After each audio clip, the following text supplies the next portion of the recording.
विद्यार्थ्यांसाठी अत्यंत महत्त्वाची बातमी आहे।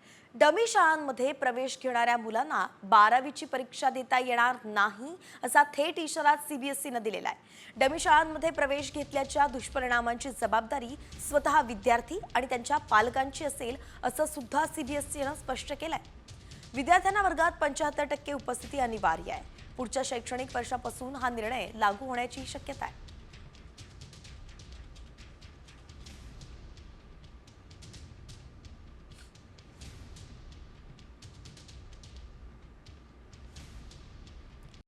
कॉमस्कोर नुसार आता isakal.com आहे देशातील नंबर 1 ची मराठी न्यूज वेबसाईट। प्रत्येक अपडेटसाठी isakal.com ला नक्की भेट द्या।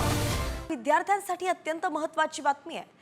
डमी शाळांमध्ये प्रवेश घेणाऱ्या मुलांना 12वीची परीक्षा देता येणार नाही असा थेट इशारा सीबीएसईनं दिलेला आहे। डमी शाळांमध्ये प्रवेश घेतल्याच्या दुष्परिणामांची जबाबदारी स्वतः विद्यार्थी आणि त्यांच्या पालकांची असेल असं सुद्धा सीबीएसईनं स्पष्ट केलंय।